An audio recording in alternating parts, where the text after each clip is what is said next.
संस्कृतपाठशालायां शिक्षिका अस्मि। अत्र अस्माकम् अद्यतनपाठः अस्ति सुभाषितानि। दशमः पाठः सुभाषितानि। अत्र सुभाषितानां कण्ठपाठः करणीयः, तथैव सुभाषितानाम् अर्थः ज्ञातव्यः अस्ति। सुभाषितं नाम किं? सुभाषित ಅಂತಂದ್ರೆ ಏನು? सुभाषितम् इत्युक्ते अनेक नामान्तराणि सन्ति। सदुक्तिः, सुवचनम् इत्यादि नामान्तराणि एतस्य सुभाषितस्य वर्तते। सुवचनं सदुक्तिः इत्युक्ते ಒಳ್ಳೆಯ ಮಾತುಗಳು, ಒಳ್ಳೆಯ ವಾಕ್ಯಗಳು इति सुभाषितस्य अर्थः अस्ति। एतेषां सुभाषितानाम् अभ्यासः सर्वैरपि करणीयः अस्ति। अहं यथा पाठयामि तथैव सर्वे अपि अभ्यासं कुर्मः। द्वादशः पाठः सुभाषितानि। विद्या ददाति विनयं, विनयाद्याति पात्रतां, पात्रत्वात् धनमाप्नोति, धनात् धर्मं ततः सुखम्। अन्नदानं परं दानं, विद्यादानमतः परम्, अन्नेन क्षणिका तृप्तिः, यावज्जीवं च विद्यया। सुन्दरोऽपि सुशीलोऽपि कुलीनोऽपि महाधनः, शोभते न विना विद्यां, विद्या सर्वस्य भूषणम्। स्वगृहे पूज्यते मूर्खः, स्वग्रामे पूज्यते प्रभुः, स्वदेशे पूज्यते राजा, विद्वान् सर्वत्र पूज्यते। आलस्यं हि मनुष्याणां शरीरस्थो महान् रिपुः, नास्त्युद्यमसो बन्धुः, कृत्वायं नावसीदति। परोपकाराय फलन्ति वृक्षाः, परोपकाराय वहन्ति नद्यः, परोपकाराय दुहन्ति गावः, परोपकारार्थमिदं शरीरम्। पठतो नास्ति मूर्खत्वं, जपतो नास्ति पातकं, मौनिनः कलहो नास्ति, न भयं चास्ति जाग्रतः। एकोऽपि गुणवान् पुत्रः, निर्गुणैः किं शतैरपि, एकश्चन्द्रः तमोहन्ति, नक्षत्रैः किं प्रयोजनम्। तक्षकस्य विषं दन्ते, मक्षिकायाश्च मस्तके, वृश्चिकस्य विषं पुच्छे, सर्वाङ्गे दुर्जनस्य च। वृथा वृष्टिः समुद्रेषु, वृथा तृप्तस्य भोजनं, वृथा दानं समर्थस्य, वृथा दीपो दिवापि च।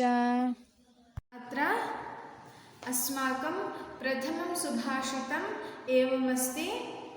विद्या ददाति विनयं, विनयाद्याति पात्रतां, पात्रत्वात् धनमाप्नोति, धनात् धर्मं ततः सुखम्। लिखामः।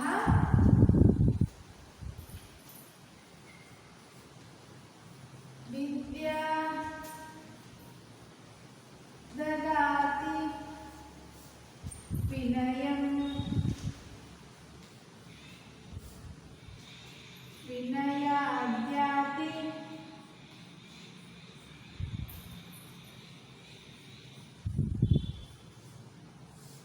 पात्रतां,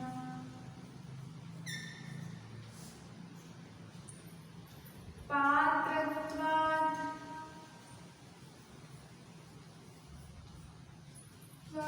धनमाप्नोति,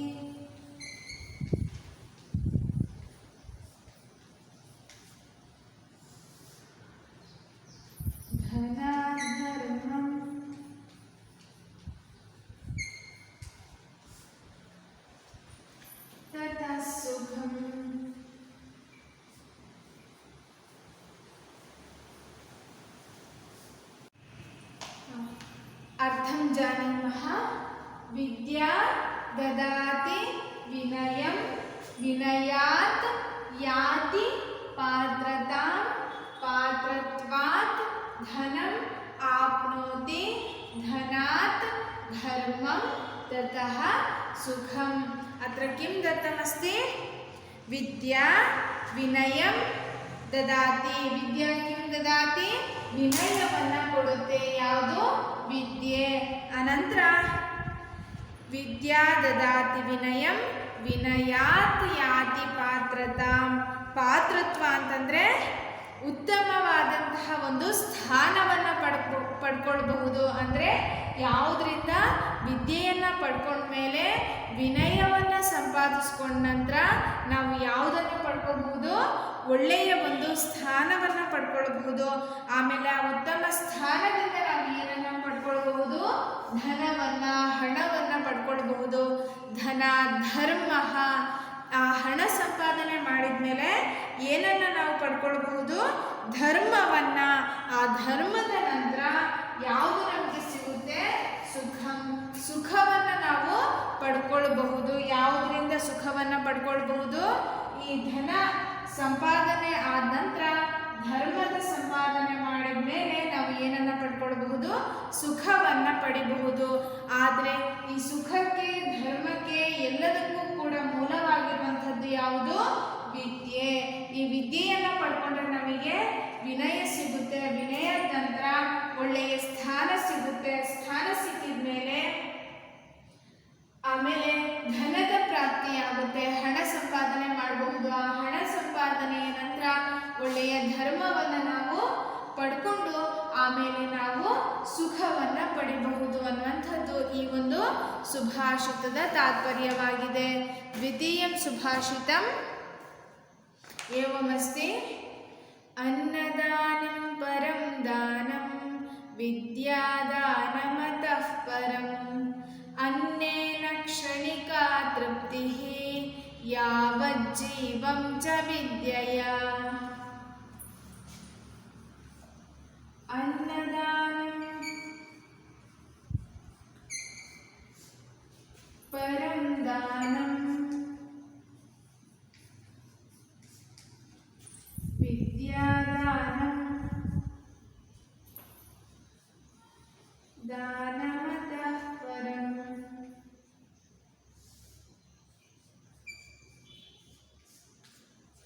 ಅನ್ನೇನ ಕ್ಷಣಿಕಾ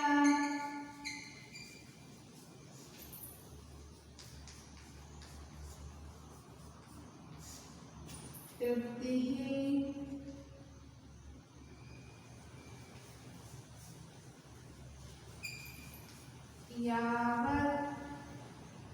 ಯಾವಜ್ಜೀವಂ ಚ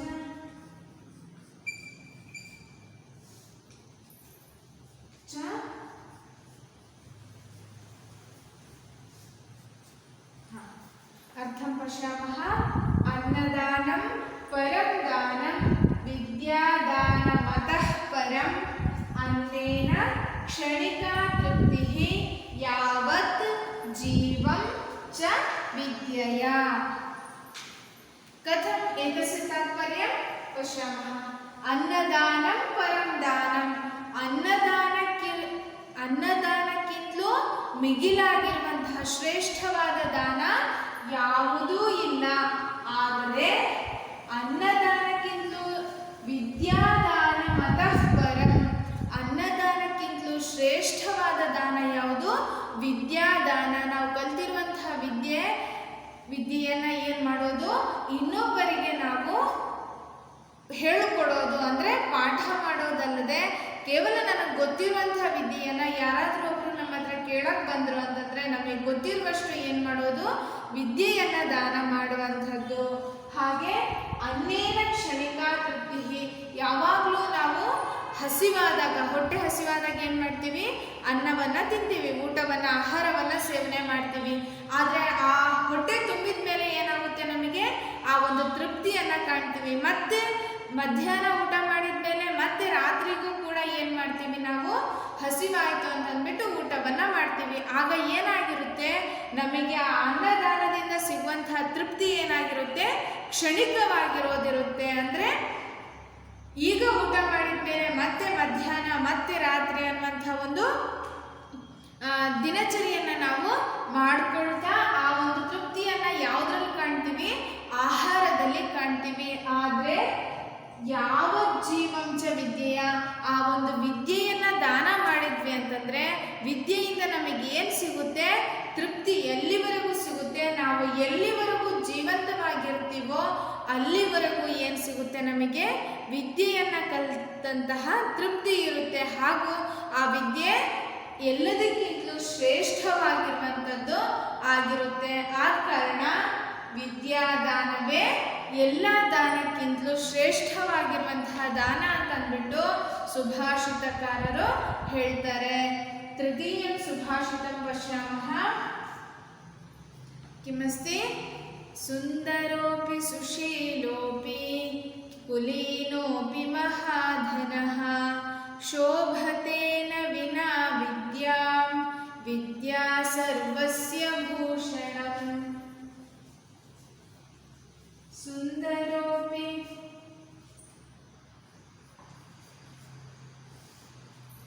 ಸುಶೀಲೋಪಿ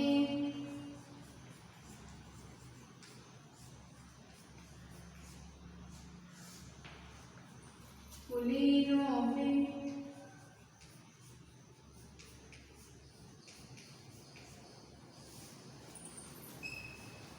ಮಹಾಧನಃ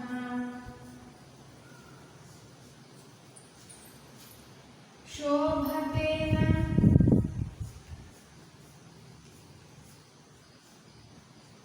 ನ ವಿನಾ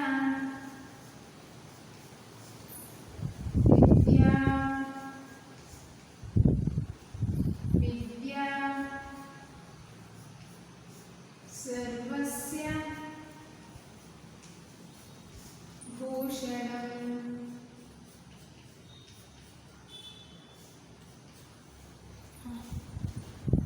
ಸುಂದರಃ ಅಪಿ ಸುಶೀಲಃ ಅಪಿ ಕುಲೀನಃ ಅಪಿ ಮಹಾಧನಃ ಶೋಭತೆ ನ ವಿನಾ ವಿದ್ಯಾ ವಿದ್ಯಾ ಸರ್ವಸ್ಯ ಭೂಷಣಂ. ಏತಸ್ಯ ತಾತ್ಪರ್ಯಂ ಏವಮಸ್ತಿ. ಸುಂದರಃ, ಸುಂದರಃ ಅಂತಂದ್ರೆ ಸುಂದರವಾಗಿರುವಂಥವನು, ಸೌಂದರ್ಯವನ್ನು ಹೊಂದಿರುವಂಥವನು. ಸುಶೀಲೋಪಿ, ಸುಶೀಲಃ ಅಂತಂದ್ರೆ ಅವನು ಹೇಗೆ ಒಳ್ಳೆಯ ನಡತೆಯನ್ನು ಹೊಂದಿರುವಂಥವನು, ಒಳ್ಳೆಯ ಶೀಲವನ್ನು ಹೊಂದಿರುವಂಥವನು.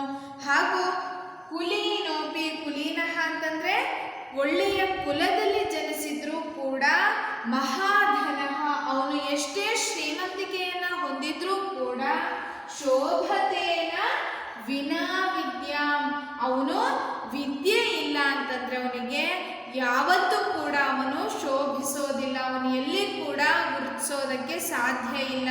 ಯಾವುದು ಇಲ್ಲ ಅಂತಂದ್ರೆ ವಿದ್ಯೆ ಇಲ್ಲ ಅಂತಂದ್ರೆ ಅವನು ವಿದ್ಯೆಯನ್ನ ಹೊಂದಿದ್ದು, ಅವನು ಸುಂದರನಾಗಿದ್ದು, ಸುಶೀಲನಾಗಿದ್ದು, ಕುಲೀನನಾಗಿದ್ದು, ಮಹಾಧನನಾಗಿದ್ರೂ ಕೂಡ ಅವನಿಗೆ ವಿದ್ಯೆಯಿಂದ ಅವನಿಗೆ ಶ್ರೇಷ್ಠವಾದಂತಹ ಒಂದು ಗೌರವ ಸಿಗುತ್ತೆ. ಹಾಗಾಗಿ ವಿದ್ಯಾ ಸರ್ವಸ್ಯ ಭೂಷಣಂ ಏನಂತ ಹೇಳ್ತಾರೆ, ಎಲ್ಲದಕ್ಕಿಂತಲೂ ಭೂಷಣವಾಗಿರುವಂಥದ್ದು ಯಾವುದು, ವಿದ್ಯೆ. ಅವನು ಸೌಂದರ್ಯವನ್ನು ಹೊಂದಿರದಿದ್ರೂ ಕೂಡ ಅವನು ವಿದ್ಯೆಯನ್ನು ಅಳವಡಿಸಿಕೊಂಡಿದ್ದ ಅಂತಂದ್ರೆ ಅವನ ಆ ವಿದ್ಯೆಯಲ್ಲಿ ಸೌಂದರ್ಯವನ್ನ ಪಡ್ಕೊಂಡಿರ್ತಾನೆ ಅನ್ನುವಂಥದ್ದು ಈ ಸುಭಾಷಿತದ ತಾತ್ಪರ್ಯ. ಅಂದ್ರೆ ಎಲ್ಲದಕ್ಕಿಂತಲೂ ಭೂಷಣವಾಗಿರುವಂಥದ್ದು, ಎಲ್ಲದಕ್ಕಿಂತಲೂ ಸೌಂದರ್ಯವನ್ನ ಹೆಚ್ಚಿಸುವಂತಹ ಒಂದು ಅಂಶ ಅಂತಂದ್ರೆ ಅದು ಯಾವುದು, ವಿದ್ಯೆ. ಆದ ಕಾರಣ ನಾವೆಲ್ಲರೂ ಕೂಡ ಏನು ಮಾಡಬೇಕು, ವಿದ್ಯೆಯನ್ನ ಪಡ್ಕೊಳ್ಳೋದಕ್ಕೆ ಪ್ರಯತ್ನ ಪಡಬೇಕು ಅನ್ನುವಂಥದ್ದು ಈ ಸುಭಾಷಿತದ ತಾತ್ಪರ್ಯವಾಗಿದೆ. ಚತುರ್ಥಂ ಸುಭಾಷಿತಂ ಏವಮಸ್ತಿ. ಸ್ವಗೃಹೇ ಪೂಜ್ಯತೆ ಮೂರ್ಖಃ ಸ್ವಗ್ರಾಮೇ ಪೂಜ್ಯತೆ ಪ್ರಭುಃ ಸ್ವದೇಶೇ ಪೂಜ್ಯತೆ ರಾಜ ವಿದ್ವಾನ್ ಸರ್ವತ್ರ ಪೂಜ್ಯತೆ. स्वगृहे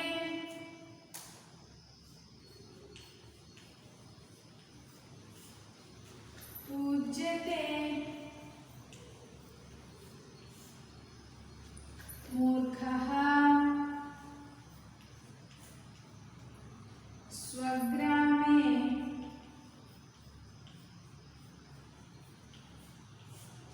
पूज्यते प्रभुः स्वदेशे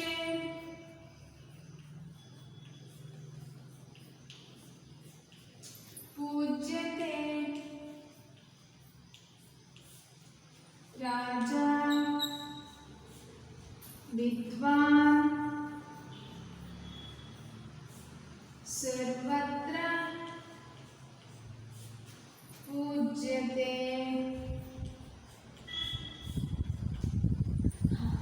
स्वगृहे पूज्यते मूर्खः स्वग्रामे पूज्यते प्रभुः स्वदेशे पूज्यते राजा विद्वान् सर्वत्र पूज्यते।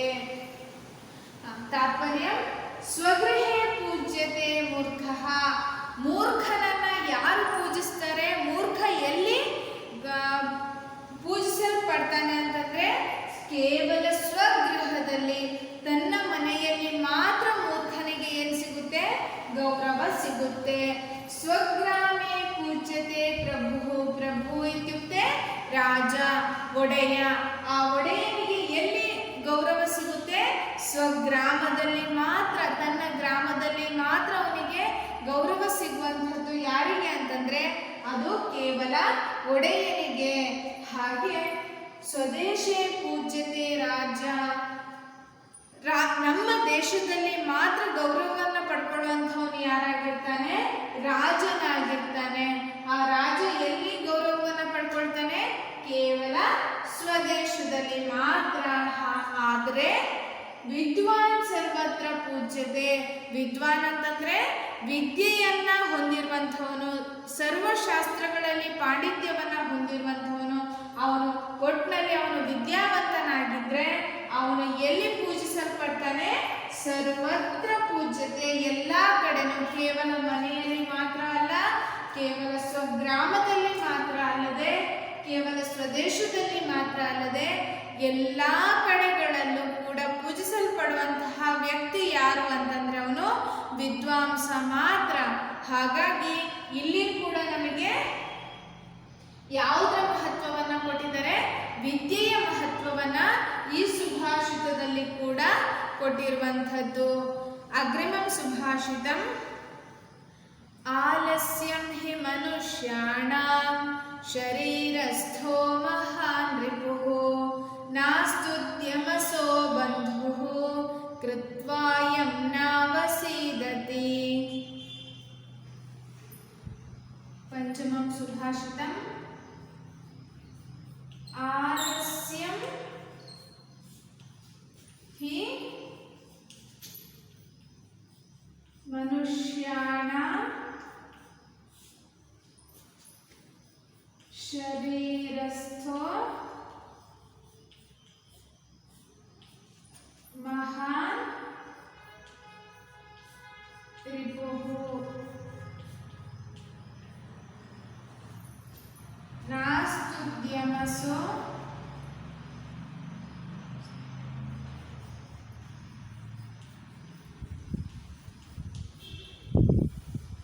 ಬಂಧುಃ ಕೃತ್ವಾಯಂ ನಾವ सीदति। एतस्य अर्थं जानीमः। आलस्यं हि मनुष्याणां शरीरस्थो महान् रिपुः नास्ति उद्यमसो बन्धुः कृत्वा अयं न अवसीदति। आलस्यं हि मनुष्याणां शरीरस्थो महान् रिपुः। रिपुः इत्युक्ते शत्रु। मनुष्यನ ಶರೀರದ ಶತ್ರು ಯಾರು? ಆಲಸ್ಯ.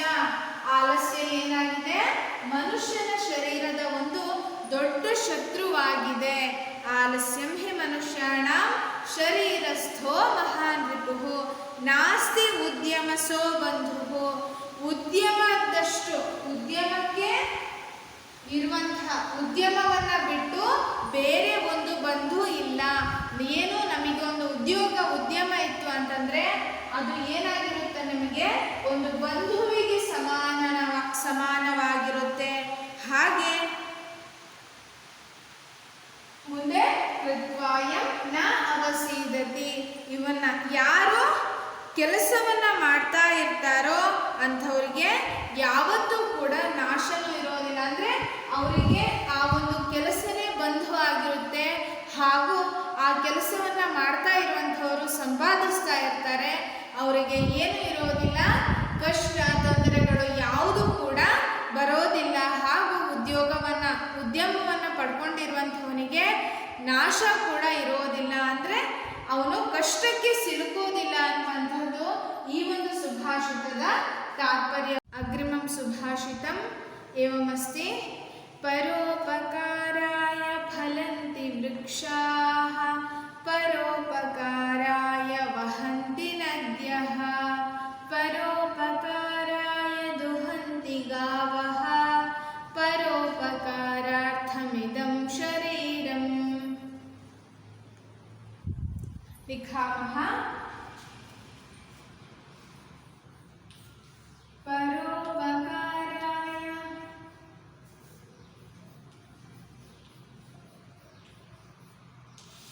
फलन्ति वृक्षाः परोपकाराय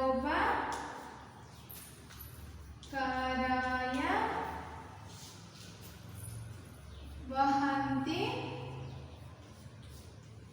नद्यः परोपकाराय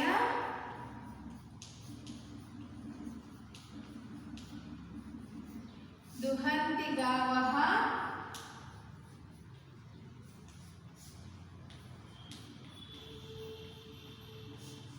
परोपकारार्थमिदं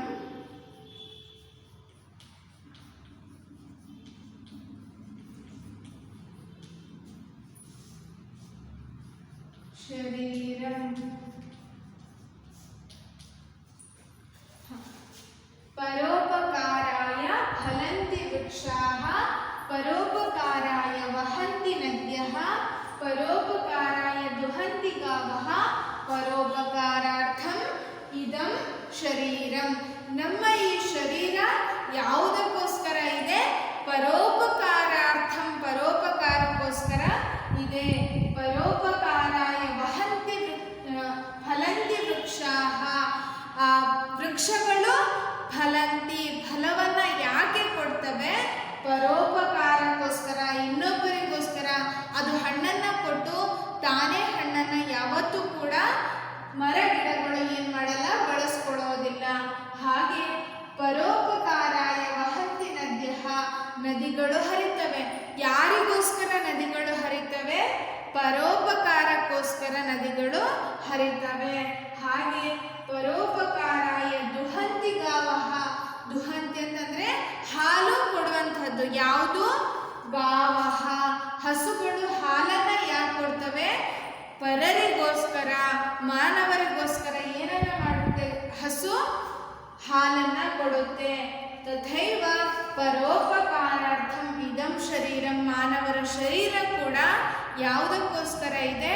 ಪರೋಪಕಾರಕ್ಕೋಸ್ಕರ. ಪರೋಪಕಾರಾರ್ಥಂ ಇದಂ ಶರೀರಂ, ಈ ಶರೀರವು ಪರೋಪಕಾರಕ್ಕೋಸ್ಕರ ಇದೆ. ತಥೈವ ಅಗ್ರಿಮಂ ಸುಭಾಷಿತಂ ಪಠಾಮಃ. ಪಠತೋ ನಾಸ್ತಿ ಮೂರ್ಖತ್ವಂ ಜಪತೋ ನಾಸ್ತಿ ಪಾತಕಂ ಮೌನಿನಃ ಕಲಹೋ ನಾಸ್ತಿ ನ ಭಯಂ ಚಾಸ್ತಿ ಜಾಗ್ರತಃ. ಸಪ್ತಮಂ ಸುಭಾಷಿತಂ ಪಠತೋ ನಾಸ್ತಿ ಮೂರ್ಖತ್ವಂ ಜಪತೋ ನಾಸ್ತಿ पातकं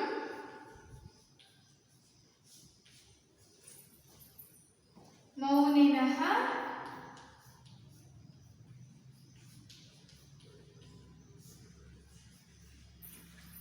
कलहो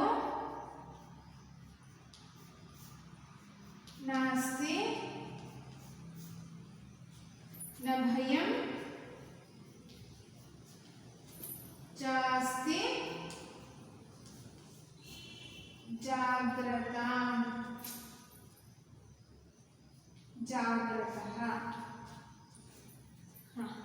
पठतो नास्ति मूर्खत्वं जपतो नास्ति पातकं मौनिनः कलहो नास्ति न भयं च अस्ति जाग्रतः। अत्र पठतो नास्ति मूर्खत्वं, ಯಾರು ಓದಿರ್ತಾರೋ ಅಥವಾ ಯಾರು ವಿದ್ಯೆಯನ್ನು ಬಲ್ಲವರಾಗಿರ್ತಾರೋ ಅಂಥವರಲ್ಲಿ ಮೂರ್ಖತ್ವಂ ನಾಸ್ತಿ, ಏನಿರಲ್ಲ, ಮೂರ್ಖತ್ವ ಇರೋದಿಲ್ಲ. ಜಪತೋ ನಾಸ್ತಿ ಪಾತಕಂ, ಯಾರು ಜಪ ತಪಾದಿಗಳನ್ನ ದೇವರ ಭಗವಂತನ ಧ್ಯಾನವನ್ನ ಯಾವಾಗಲೂ ಮಾಡ್ತಾ ಇರ್ತಾನೋ ಅಂಥವನಿಗೆ ಏನು ಇರೋದಿಲ್ಲ, ಪಾತಕಂ, ಪಾಪದ ಭಯ ಇರೋದಿಲ್ಲ. ಹಾಗೆ ಮೌನಿನ ಕಲಹೋ ನಾಸ್ತಿ, ಯಾರು ಮೌನವಾಗಿ ಇರ್ತಾರೋ ಅಂಥವರಿಗೆ ಏನು ಇರೋದಿಲ್ಲ, ಜಗಳ ಇರೋದಿಲ್ಲ, ಕಲಹ ಇರೋದಿಲ್ಲ. ಹಾಗೆ ನ ಭಯಂ ಚಾಸ್ತಿ ಜಾಗೃತಃ, ಯಾರು ಯಾವಾಗಲೂ ಸರ್ವದಾ ಜಾಗೃತಃ ಭವತಿ, ಜಾಗೃತನಾಗಿರ್ತಾನೋ ಅಂಥವನಿಗೆ ಭಯ ಅನ್ನುವಂಥದ್ದು ಇರೋದಿಲ್ಲ. ಈ ರೀತಿಯಾಗಿ ಈ ಸುಭಾಷಿತದ ತಾತ್ಪರ್ಯ ಇದೆ. ಅಗ್ರಿಮಂ ಸುಭಾಷಿತಂ ಏಕೋಪಿ ಗುಣವಾನ್ ಪುತ್ರಃ ನಿರ್ಗುಣೈಃ ಕಿಂ ಶತೈರಪಿ ಏಕಶ್ಚಂದ್ರಃ ತಮೋ ಹಂತಿ ನಕ್ಷತ್ರೈಃ ಕಿಂ ಪ್ರಯೋಜನಂ.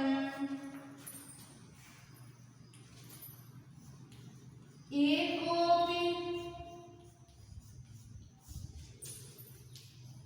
ಗುಣವಾನ್ ಪುತ್ರಃ ನಿರ್ಗುಣೈಃ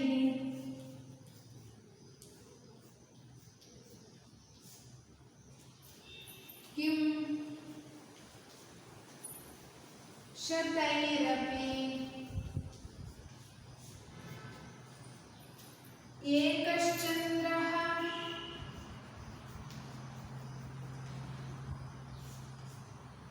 तमो हन्ति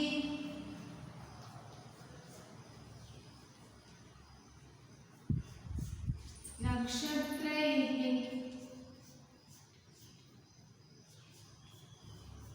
किं प्रयोजनम्.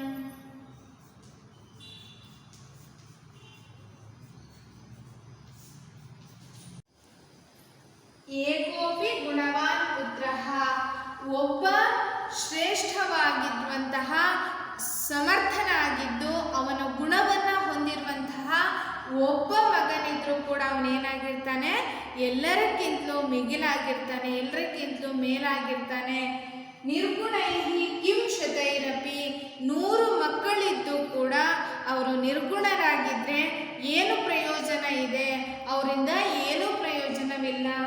ಹೇಗೆ ಏಕಶ್ಚಂದ್ರ ತಮೋ ಹಂತಿ, ಆಕಾಶದಲ್ಲಿ ಸಾವಿರಾರು ನಕ್ಷತ್ರಗಳಿದ್ರು, ನಕ್ಷತ್ರೈಹಿ ಕಿಂ ಪ್ರಯೋಜನಂ, ಸಾವಿರಾರು ನಕ್ಷತ್ರಗಳಿದ್ರೂ ಕೂಡ ಆ ನಕ್ಷತ್ರಗಳಿಂದ ಏನಾಗೋದಿಲ್ಲ, ಜಗತ್ತಿಗೆ ಬೆಳಕು ಬರೋದಿಲ್ಲ.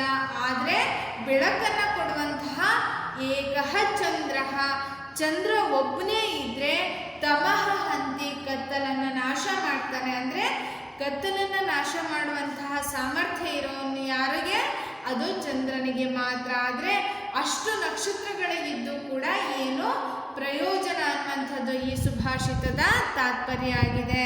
ಅಗ್ರಿಮಂ ಸುಭಾಷಿತಂ ತಕ್ಷಕಸ್ಯ ವಿಷಂ ದಂತೆ ಮಕ್ಷಿಕಾಯಾಶ್ಚ ಮಸ್ತಕೆ ವೃಶ್ಚಿಕಸ್ಯ ವಿಷಂ ಪುಚ್ಛೆ ಸರ್ವಾಂಗೇ ದುರ್ಜನಸ್ಯ ಚ. ತಕ್ಷಕಸ್ಯ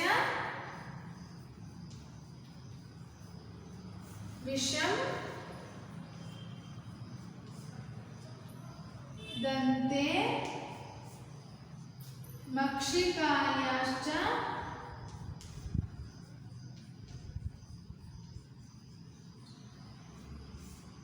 ಮಸ್ತಕೆ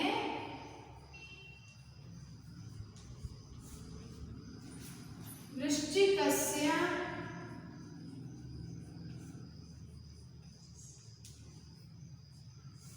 ವಿಷಂ पुच्छे सर्वांगे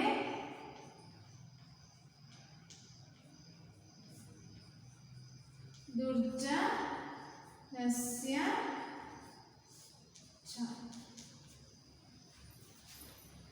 तक्षकस्य विषं दन्ते मक्षिकायाः च मस्तके वृश्चिकस्य विषं पुच्छे सर्वांगे दुर्जनस्य च ಏನು ತಕ್ಷಕಃ ಹಾವು ಸರ್ಪ ತಕ್ಷಕಸ್ಯ ವಿಷಂ ದಂತೆ ಆ ಹಾವಿನ ವಿಷ ಯಾವಾಗಲೂ ಕೂಡ ದಂತೆ ಹಲ್ಲಲ್ಲಿ ಇರುತ್ತೆ ಮಕ್ಷಿಕಾಯಾಶ್ಚ ಮಸ್ತಕೆ ನೊಣ ಮಕ್ಷಿಕನಿಗೆ ಎಲ್ಲಿರುತ್ತೆ ವಿಷ ಯಾವಾಗಲೂ ಮಸ್ತಕೆ ತಲೆಯಲ್ಲಿ ಮಕ್ಷಿಕದ ವಿಷ ತಲೆಯಲ್ಲಿರುತ್ತೆ ವೃಶ್ಚಿಕಸ್ಯ ವಿಷಂ ಪುಚ್ಛೆ ವೃಶ್ಚಿಕ ಅಂತಂದ್ರೆ ಚೇಳು ಆ ಚೇಳುವಿನ ವಿಷ ಎಲ್ಲಿರುತ್ತೆ ಯಾವಾಗಲೂ ಪುಚ್ಛೆ ಪಾದದಲ್ಲಿ ಇರುತ್ತೆ ಸರ್ವಾಂಗೇ ದುರ್ಜನಸ್ಯ ಜ ಆದರೆ ದುರ್ಜನನಿಗೆ ಎಲ್ಲೆಲ್ಲಿ ವಿಷಗಳಿರ್ತವೆ ಸರ್ವಾಂಗೆ ದುರ್ಜನ ಆಗಿರುವಂಥವನು ತನ್ನ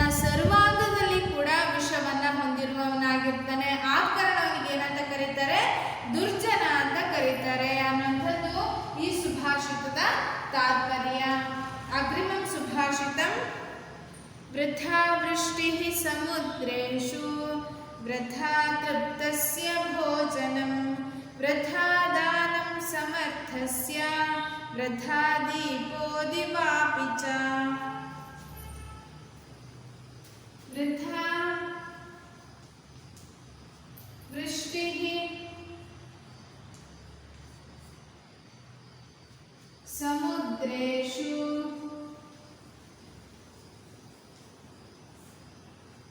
वृथा तृप्तस्य भोजनं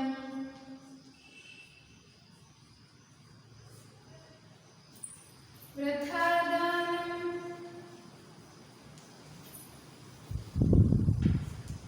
समर्थस्य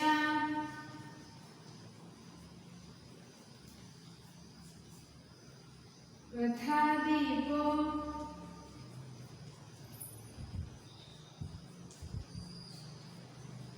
दिवापि च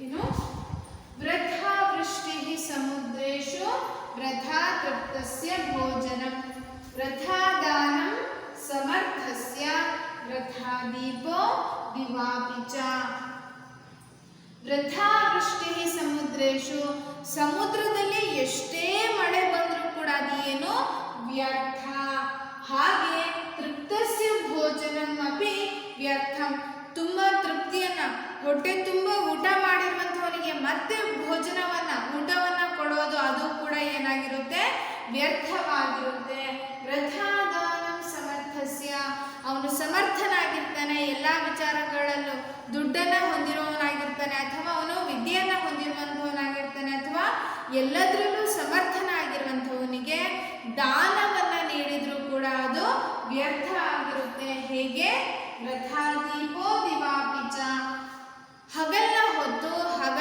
ಏನು ದೀಪವನ್ನ ಬೆಳಗಿಸಿದ್ರೂ ಕೂಡ ಅದು ಏನಾಗಿರುತ್ತೆ ವ್ಯರ್ಥವಾಗಿರುತ್ತೆ ಹಗಲು ಕೂಡ ಬೆಳಕನ್ನ ನೀಡಿದ್ರೆ ಅದು ಏನಾಗಿರುತ್ತೆ ವ್ಯರ್ಥವಾಗಿರುತ್ತೆ ಅನ್ನುವಂಥದ್ದು ಈ ಸುಭಾಷಿತದ ತಾತ್ಪರ್ಯ ಇವಿಷ್ಟು ಸುಭಾಷಿತಗಳು ಈ ನಮ್ಮ ಪಠ್ಯಭಾಗದಲ್ಲಿರುವಂತಹ ಸುಭಾಷಿತಗಳಾಗಿವೆ ಏತಾನ್ ಸುಭಾಷಿತಾನ್ ಸಮ್ಯಕ್ ಸರ್ವೇ ಅಪಿ ಕಂಠಪಾಠಂ ಕುರ್ಮಃ ಧನ್ಯವಾದಃ